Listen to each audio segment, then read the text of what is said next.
Hello दोस्तों, आप सभी का स्वागत है हमारे YouTube channel AP exam operation में। दोस्तों, आज मैं साइंस का फिजिक्स का प्रैक्टिस सेट नंबर 4 लेके आया हूँ, जो कि रहेगा एग्ज़ाम से ओरिएंटेड।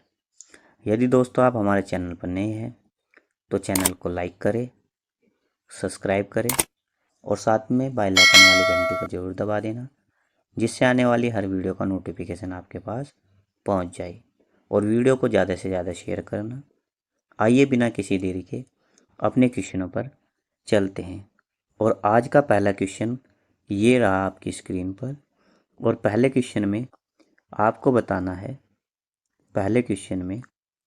बताना है कि प्रकाश के वर्णक्रम की व्याख्या सबसे पहले किसने की थी। प्रकाश के वर्णक्रम की व्याख्या सबसे पहले किसने की थी। ये कह रहा है कि अल्बर्ट आइंस्टीन ने, आइजैक न्यूटन ने, नील्स बोर ने, गैलीलियो गैलीली ने। तो हमारा जो राइट आंसर हो जाएगा, प्रकाश के वर्णक्रम की व्याख्या जो सबसे पहले की थी वो की थी आइजैक न्यूटन ने। Option number B. Option number B क्या हो जाएगा, बिल्कुल सही आंसर हो जाएगा। नेक्स्ट क्वेश्चन है क्वेश्चन नंबर 2। और क्वेश्चन नंबर 2 ये रहा। और क्वेश्चन नंबर 2 में कह रहा है कि मनुष्य के लिए ध्वनि की सर्व सीमा क्या है। मनुष्य के लिए ध्वनि की सर्व सीमा क्या है। पहले ऑप्शन में कह रहा है 100 हर्ट्ज से 10 हर्ट्ज से 100 हर्ट्ज किलो हर्ट्ज। और दूसरे ऑप्शन में कह रहा है 20 हर्ट्ज से 20 किलो हर्ट्ज। और तीसरे ऑप्शन में कह रहा है 10 हर्ट्ज से 10 किलो हर्ट्ज, 20 हर्ट्ज से 200 किलो हर्ट्ज। तो हमारा जो राइट आंसर हो जाएगा वो हो जाएगा, मनुष्य के लिए जो ध्वनि की सर्व सीमा होती है वो 20 HZ से 20 kHz तक होती है। Option number B. Option number B क्या हो जाएगा, बिल्कुल सही आंसर हो जाएगा। नेक्स्ट क्वेश्चन पर चलते हैं। और नेक्स्ट क्वेश्चन है हमारा क्वेश्चन नंबर 3। और क्वेश्चन नंबर 3 ही रहा है। और क्वेश्चन नंबर 3 में आपको बताना है कि आकाश किसके कारण नीला दिखाई देता है। आकाश किसके कारण नीला दिखाई देता है। ये कह रहा है कि प्रकाश परिकिरणन के कारण, प्रकाश के परिक्षेपण के कारण, प्रकाश के परावर्तन के कारण, प्रकाश के अपवर्तन के कारण। तो हमारा जो राइट आंसर हो जाएगा, आकाश नीला दिखाई देता है प्रकाश के परिकिरणन के कारण। Option number A. Option number A क्या हो जाएगा, ऑप्शन नंबर ए बिल्कुल सही आंसर हो जाएगा। नेक्स्ट क्वेश्चन पर चलते हैं। और नेक्स्ट क्वेश्चन है हमारा क्वेश्चन नंबर 4। नेक्स्ट क्वेश्चन है हमारा क्वेश्चन नंबर 4। और क्वेश्चन नंबर 4 ये रहा। और क्वेश्चन नंबर 4 में आपको बताना है कि समतल सतहों पर पानी की बूंदें हमेशा गोल आकार क्यों लेती है। समतल सतहों पर पानी की बूंदें हमेशा गोल आकार क्यों लेती है। कह रहा है कि गुरुत्वाकर्षण के कारण, हवा में भंवर धारा की उपस्थिति के कारण, अणुओं द्वारा सतहों के खिंचाव के दबाव के कारण, पर्यावरणीय दबाव के कारण।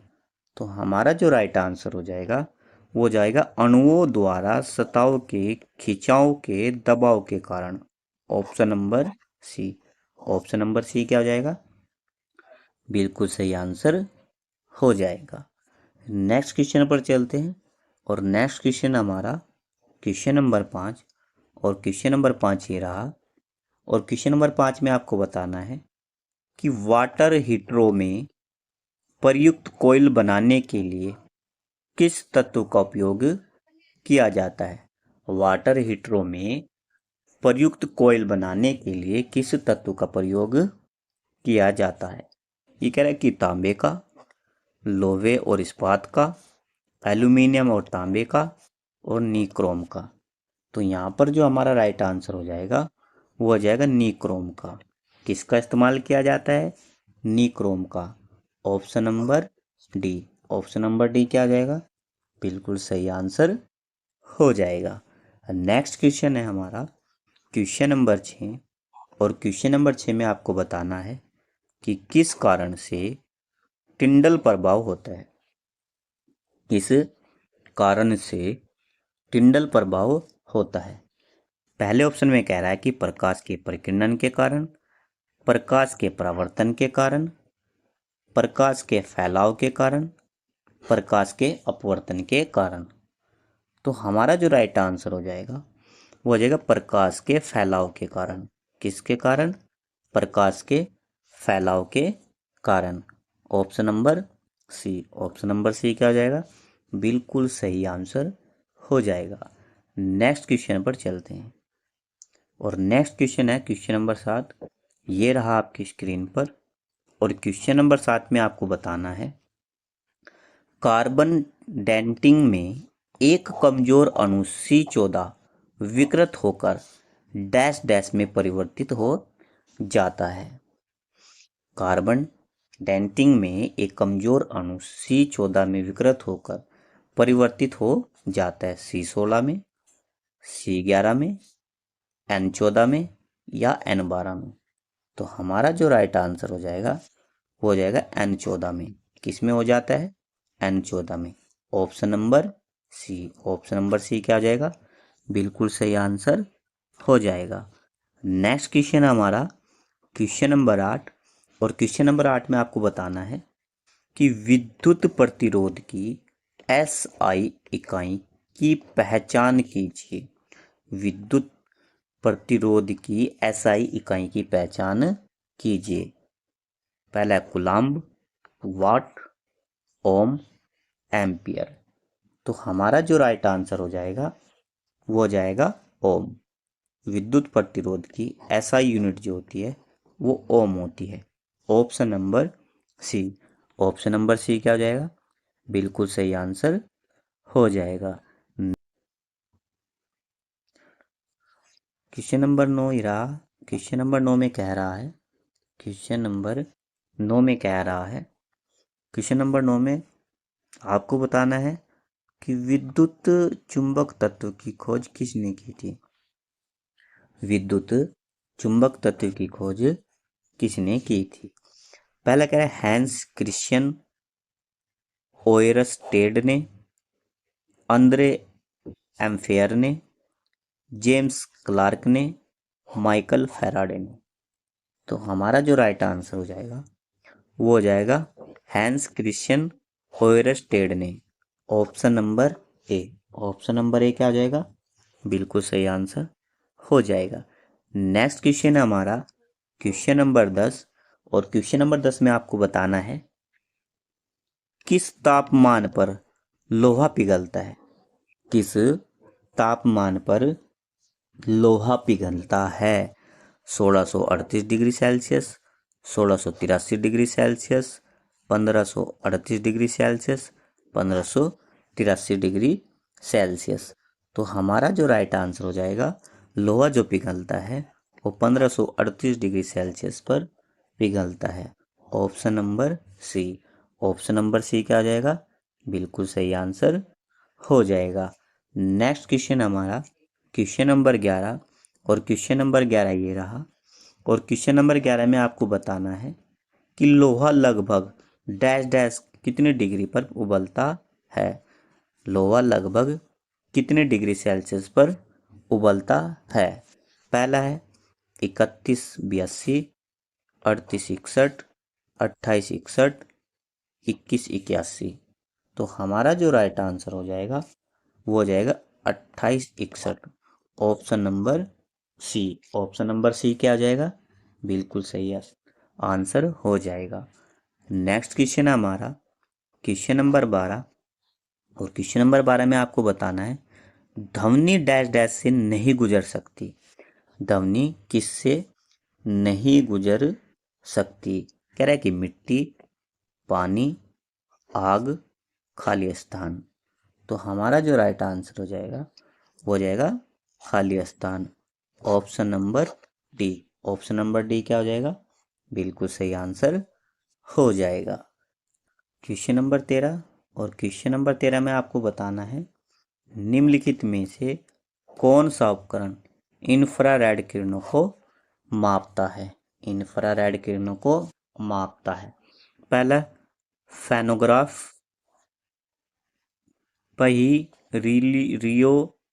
रियोमीटर, रिलियोमीटर।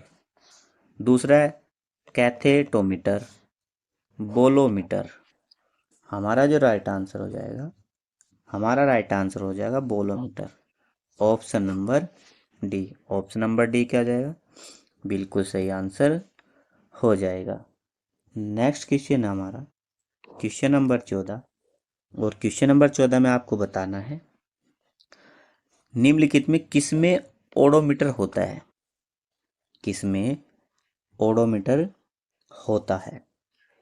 वाटर हीटर, गाड़ी, blood pressure monitoring device, air pump.